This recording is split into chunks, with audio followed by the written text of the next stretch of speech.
여러분, 이스라엘에 나인이라는 동네가 있습니다. 넘버 나인이 아니고 나인. 이 나사렛, 여기 저기가 나사렛 있죠. 나사렛이. 네, 나사렛이 하여튼 여기가 나사렛이. 거기 남쪽으로 한 10km 정도에 나인이라는 그런 동네가 있습니다. 지금도 존재합니다. 나인이라고도 하고 옛날엔 또 나임이라고도 이렇게 불렀다는데, 그 뜻이 아름답다, 기쁘다, 뭐 쾌적하다, 매력적이다 라는 그런 이름입니다. 그러니까 여러분, 그 동네 이름이 얼마나 좋습니까? 그죠? 진짜 지금으로 말하자면 마치 뭐 우리 수완이 얼마나 살기 좋습니까? 그죠? 쾌적하고 둘루스. 이 아틀란타 정말 좋은 곳 아닙니까? 굉장히 좋은 곳입니다. 이 나인도 굉장히 살기가 좋았던 그런 곳이었습니다. 하루는 예수님과 제자들이 그 성을 향해서 이제 가고 계셨습니다. 그런데 성문 가까이 이르렀을 때 갑자기 성문이 덜컥 열리면서 한 무리가 행렬을 지어서 나오는데, 그 행렬을 가만히 보니까 무슨 행렬이었느냐? 장례 행렬이었다라는 겁니다. 장례 행렬. 사람들 손에 관이 들려 있었고 그 안에는 한 청년의 시체가 있었습니다. 성경은 말하기를 그 아이는 어머니의 외아들이고 그 어머니는 과부더라 라고 말씀을 합니다. 여러분, 과부는 그 당시에 가장 힘없는 계층의 사람이었습니다. 남자 중심의 사회에서 남편을 잃는다라는 것, 그것은 정말로 끔찍한 일이죠. 정말 살 길이 막막한 겁니다. 소망이 보이지 않는 것이 바로 과부들의 삶이었습니다. 그래도 그나마 자식이 있었으면 그 여자는 어머니로서 그래도 위로를 받죠. 자식을 보면서 위로를 받고 소망을 품을 수 있습니다. 또 자식들에게 공양을 받을 수 있었습니다. 그런데 저 여인에게는 오직 아들 하나만 있었는데 그 외아들마저도 잃었습니다. 여러분, 그녀가 외아들을 잃었다라는 것은 뭘 의미하겠습니까? 모든 것을 잃었다라는 의미입니다. 그녀는 모든 것을 잃었습니다. 이제 그 과부에게는 기쁨도 없고 소망도 없습니다. 누가 무슨 말을 해주더라도 기쁨이 없어요. 미래가 없는 겁니다. 오직 그분에게는 절망과 슬픔만 남아있게 되었습니다. 자, 여러분, 이 상황을 다시 한번 정리해 봅시다. 나인성은 아주 살기 좋은 곳이었다. 거기에는 아름다움과 즐거움이 있었다. 그런데 거기 살던 한 여인에게 불행이 닥쳤다. 정말 든든히 의지하던 남편이 죽었고, 그런데 남편이 사실 죽었다라는 것은 되게 슬픈 일이긴 하지만 그래도 받아들일 수 있잖아요. 그죠? 어차피 남편이 나이가 더 많아서 어차피 먼저 죽게 되는데 좀 더 빨리 죽었다라고 생각하면 그래도 조금 위로가 될 수 있을 겁니다. 그러나 정말 자기가 사랑하고 아끼던, 애지중지하던 그 자기 외아들이 죽었단 말입니다. 이거는 정말 너무나 큰 불행 아니겠어요? 정말 생각만 하더라도 너무나 끔찍한 불행입니다. 이런 일이 다른 사람들에게 일어나는 거는 몰라도 어떻게 이렇게 불쌍한 과부, 이 여인에게 일어났냐라는 거예요. 이런 일이 일어나면 정말 안 되는 것 아니겠습니까?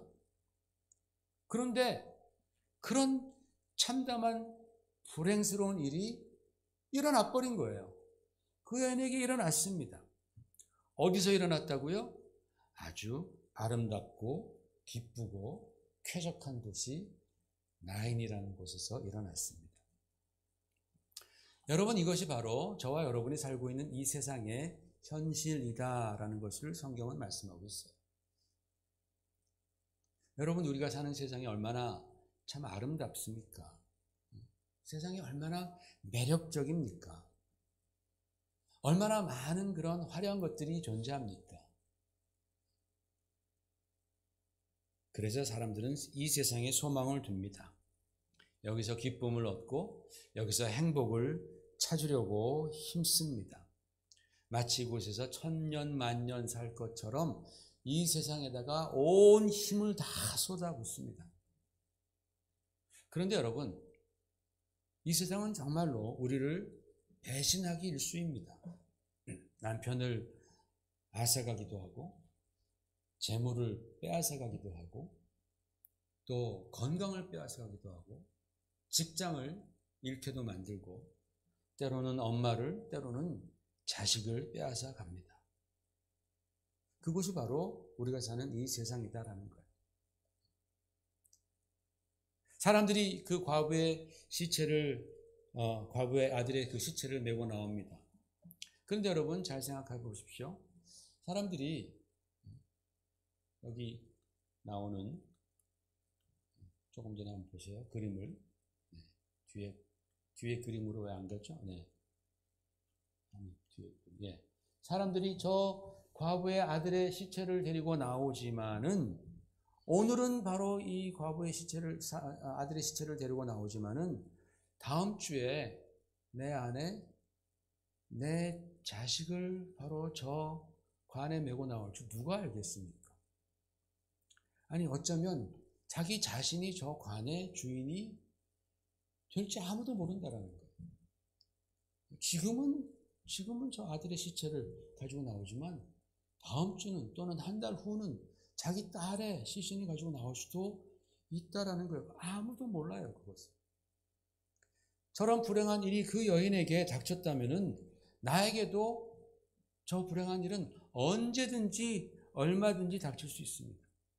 그건 별로 좋은 소식이 아니죠, 그죠? 그런데 그것보다 훨씬 더 bad 뉴스가 있어요. 그건 뭡니까? 그 불행은 반드시 나에게도 온다라는 사실입니다. 그러한 일은 반드시 나에게도 일어난다라는 사실. 그것이 바로 우리의 인생이고, 이게 바로 우리가 가진 문제입니다. 여러분, 우리는 이것을 인정하고 살아야 됩니다. 나한테는 그런 거 일어나지 않아. 어리석은 사람이죠. 언제든지 바로 그런 문제, 그런 불행은 일어날 수 있다라는 겁니다. 내가 지금 현재는 아무리 아름다워 보이고 괜찮아 보이는 이 세상에서 아주 멋지고 폼나고 풍족하게 살 수 있다 하더라도, 그 안에는 언제나 아픔과 슬픔과 죽음의 그림자가 깃들여 있다, 드리워져 있다라는 사실을 우리는 언제나 인식해야 된다라는 거예요. 이것이 바로 오늘 성경이 우리에게 가르쳐 주시는 이 세상, 우리 인생의 현실입니다. 여러분, 우리는 이것을 정말 한시도 잊어서는 안 됩니다. 그런데 그 장례 행렬이 있었는데, 그런데 그것 말고 또 한 행렬이 있는 거예요. 그 행렬의 맨 앞에는 누가 계세요? 바로 예수님이 계시는 거예요. 예수님께서 그 장례 행렬을 만나자 울고 있던 그 과부를 불쌍히 여기십니다. 성경은 기록되기를 주님께서 그 주님의 마음이 긍휼로 터치되었다라고 그렇게 기록되어 있습니다. 그리고 그 과부에게 주님께서는 울지 마라 라고 명하셨습니다. 울지 마라. 이건 여러분 정말 말도 안 되는 그런 명령 아닙니까? 어떻게 이런 상황에서 그 과부 어머니가 울지 않을 수가 있겠습니까? 그럼에도 불구하고 주님께서는 울지 말라라고 말씀하셨습니다. 여러분, 성경을 보면은 성경에는 가끔 우리의 생각과 상황을 초월하는 하나님의 말씀이 자주 등장하죠. 사울 왕은 어린 그 다윗을 시기 질투해서 3,000명이나 되는 그 엄청난 군사를 데리고 다윗을 막 추격합니다. 다윗의 그 생명은 정말 풍전등화와 같았습니다. 그런데 하나님께서는 다윗에게 뭐라고 말씀하세요? 두려워하지 말라라고 말씀하십니다. 내가 너의 산성이다. 내가 너의 피할 요새가 되니 두려워하지 마라라고 다윗에게 말씀하시는 거예요. 어떤 상황에서? 그의 생명이 풍전등화와 같은 그런 상황에서 하나님은 그에게 정말 우리의 이 이성으로서는 받아들이기 힘든 그런 말씀을 하시는 거예요. 사랑하는 아들을 잃고서 선지자 엘리사에게 막 정신없이 나오는 그 어미에게, 수냄 여인에게 뭐라고 인사합니까? 평안이냐? 라고 인사하는 거예요. 평안입니까? 라고 인사하는 거예요. 샬롬 하고 인사하는 거예요. 아니 지금 아들이 죽어가지고 지금 그 어머니는 거의 반실성해가지고 막 달려오는데 평안이냐? 라고 인사하는 거예요. 우리의 그 이성적인 판단과는 전혀 다른 말씀을 하나님은 하십니다. 여러분 사도 바울 보십시오. 그는 언제나 큰 핍박과 죽음의 위협을 받았던 사람입니다. 그 사도 바울에게 성령님은 뭐라고 말씀하세요? 두려워 말라라고 말씀을 합니다. 인간적으로 생각해 볼 때 다 이해가 안 되는 말씀입니다. 그런데 왜 주님께서는 그런 말씀을 우리에게 하시는가? 그런 정말 어려운 상황 가운데에 처해 있는 우리들에게 하나님은 왜 그런 말씀을 주시는가? 잘 들어보십시오, 여러분. 이 과부는 아마 울지 말라라는 주님의 말씀에 자신의 귀를 정말로 의심했을 겁니다. 그런데 예수님께서는 그 관에 손을 대시면서 그 죽음의 행렬을 막아서시는 거예요. 막아서시는 거예요. 원래는 그러면 안 돼요. 원래는 그러면 안 됩니다. 율법과 그리고 그 당시 랍비들이 가르쳤던 그 가르침에 따르면 시체라든지 그 시체가 누워있는 관을 만지면 그 사람이 부정해지기 때문에 절대로 그러면 안 되었습니다. 그런데 주님께서는 당시의 그런 종교적 고정관념 또는 당시의 사람들 사이에서 그렇게 행해지던 그런 관습을 뛰어넘으시는 거예요. 왜냐하면 그 과부를 불쌍히 여겨주셨기 때문에 그래요. 과부를 불쌍히 여겨주셨기 때문에. 여러분 진정한 사랑과 진정한 긍휼은 바로 그와 같은 것들을 뛰어넘습니다. 주님께서는 자기 자신을 생각하지 아니하고 바로 그 여인의 편이 되어주시는 거예요. 그 불쌍한 여인의 편이 되어주시기 위해서 그 관에 손을 대시고 그 행렬을 막으시는 겁니다. 주님께서 그 진실한 자비하심으로 주님의 그 죽음의 행렬을 딱 하고 멈춰 세웠습니다. 그리고는 주님께서 말씀하셨죠. 청년에게 청년아 내가 내게 말하노니 일어나라. 일어나라 라고 말씀하셨어요. 그러자 그 청년이 벌떡 일어납니다. 떠나갔던 생명은 그에게 다시 돌아와서 그가 다시 살아나게 되었습니다. 그는 침상에 앉았고 말도 하였습니다. 여러분 이 상황을 봤을 때 이 어머니가 얼마나 놀랐을까요? 아마 아들이 죽었을 때보다도 더 놀랐을 것 같아요. 더 깜짝 놀랐을 겁니다. 그리고 이 어머니가 얼마나 기뻤겠습니까? 우리는 그 기쁨을 상상도 못할 겁니다. 그리고 이제서야 이 과부 어머니는 주님께서 왜 울지 말라라고 말씀하셨는지를 깨닫게 되는 거예요. 그전에는 깨닫지 못하는 거예요. 그전에는 막 화가 나는 거예요. 막 짜증이 나는 거예요. 그런데 정말 주님께서 이 아들을 살려주셨을 때에 왜 나에게 울지 말라고 말씀하셨는지를 그때 그 과부는 깨닫습니다. 사랑하는 성도 여러분, 우리 주 예수님께서는 우리가 겪고 있는 그런 모든 슬픔과 아픔과 고통과 절망을 주님은 알고 계십니다. 왜요? 왜냐하면 그분이 나를 지으셨을 뿐만 아니라 바로 주님께서 십자가의 고통을 경험하셨기 때문에 그렇습니다. 우리 예수님은 어떤 분이십니까? 예수님께서는 하늘에 앉아서 편안히 우리를 바라보시는 그런 분이 아니시다라는 거예요. 우리를 지으신 다음에 그래 너네 한번 잘해봐라 라고 하면서 그래 지지고 볶는구나 또 그 짓거리구나 라면서 그렇게 위에서 바라보시고 관전하시는 그런 분이 아니십니다.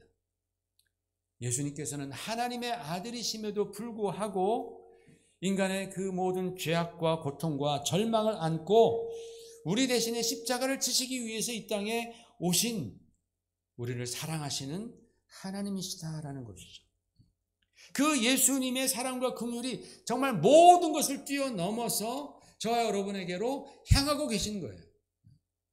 예수님의 그 사랑과 긍휼을 막을 수 있는 것은 이 세상에 어떠한 것도 없다라는 것을 오늘 성경은 말씀해 주는 겁니다. 여러분 이 세상에 여러분의 죄를 위해서 대신 죽어준 사람이 있습니까?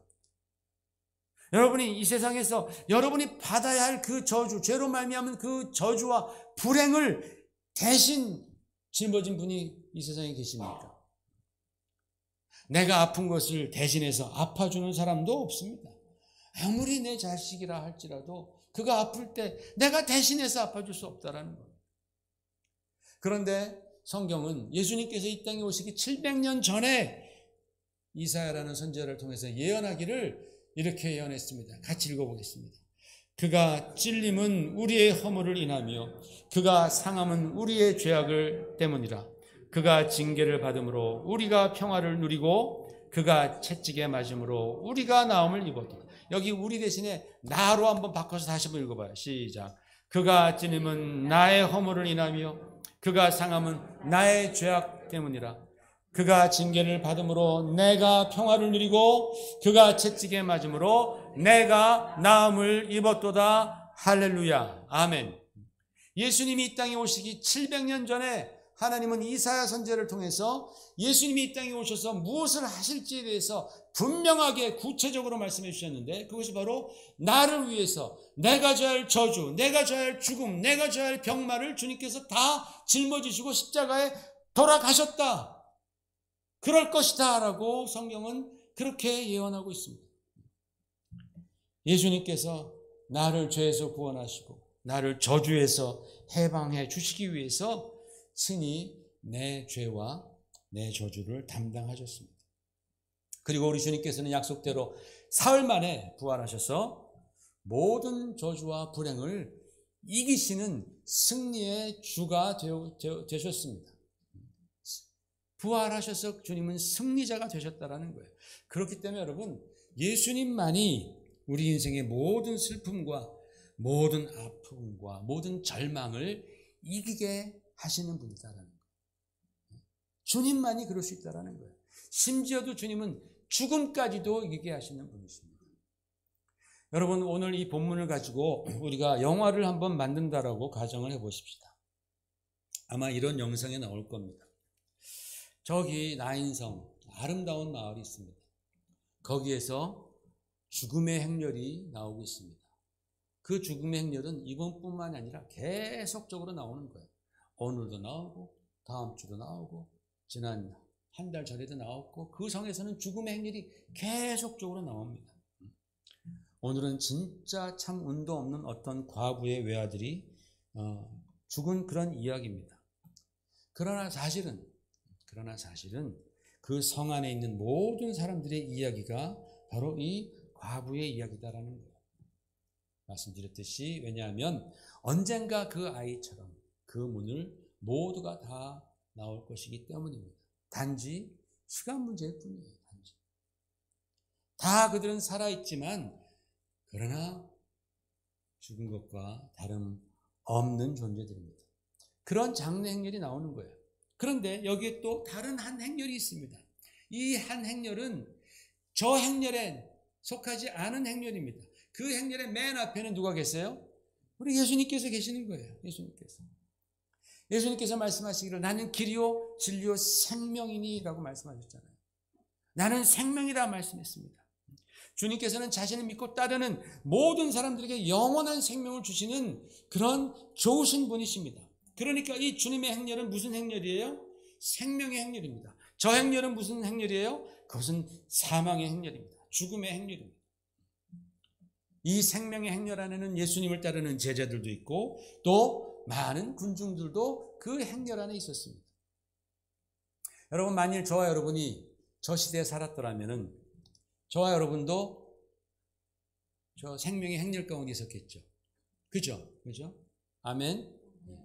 주님을 따라가면서 그 생명의 행렬 가운데 우리도 있었을 겁니다. 그런데 어떤 분들은 진짜 다른 쪽에 있었을 수도 있겠어요. 이 생명의 행렬과 이 죽음의 행렬, 두 행렬이 만나는 거예요. 지금까지 세상 그 어느 누구도 이 죽음과 슬픔의 행렬을 막아선 사람은 없었습니다. 죽음의 행렬은 강력하죠. 어떤 권세도, 어떤 지혜도, 어떤 부귀영화도 이 죽음의 행렬 앞에서는 다 무릎을 꿇었습니다. 그 누구도 사망 권세 앞에서는 다 밀리고 다 무너졌습니다. 그러나 오직 한 분, 바로 예수님만이 그 행렬에게 스탑, 멈춰라, 스탑 하고 명하시는 거예요. 누구만이? 오직 예수 그리스도만. 예수님만이 그 죽음의 행렬, 불행의 행렬, 그 절망의 행렬을 주님께서 딱 막아 세우시는 거예요.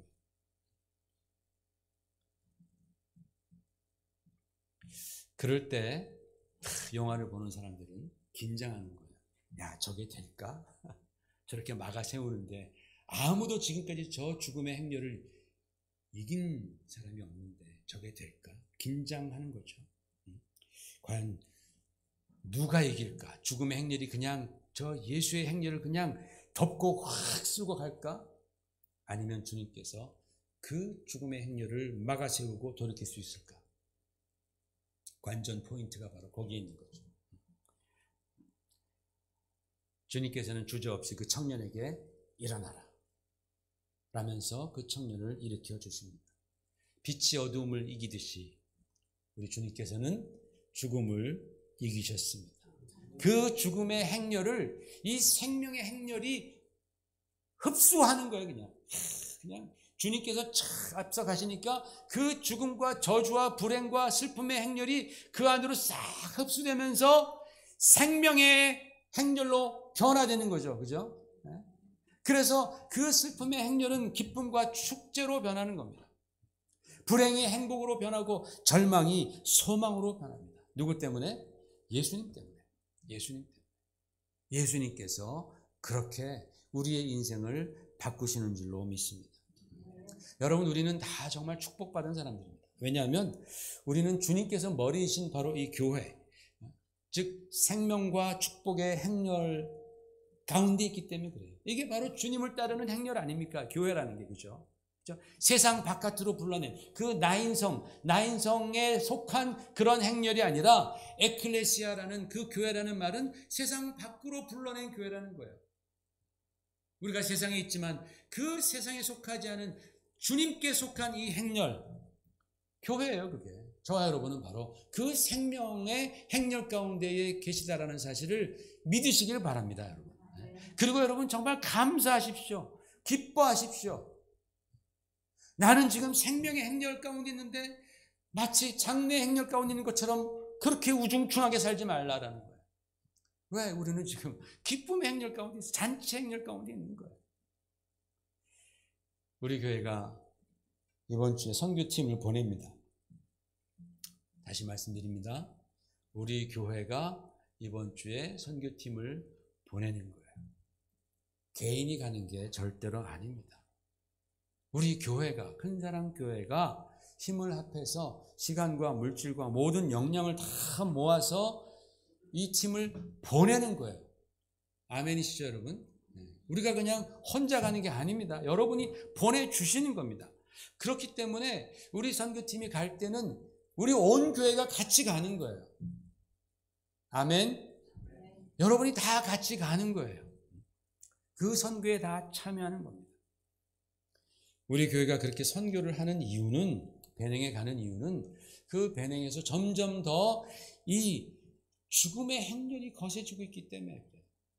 점점 더 거세지는 그 죽음의 행렬, 장래의 행렬을 우리가 딱 막아 세우기 위해서 가는 거예요. 그 땅에 예수님의 자비와 능력으로 충만한 그 주님의 생명의 행렬을 전하고 그리로 사람들을 초대하기 위해서 우리는 가는 겁니다. 그럼 이런 의문이 들죠. 왜 꼭 우리입니까? 왜 꼭 우리가 가야 됩니까? 그러면 주님은 물으실 겁니다. 왜? 너희는 안 되니? 그럼 뭐라고 대답하시겠어요? 왜 너희는 안 되니?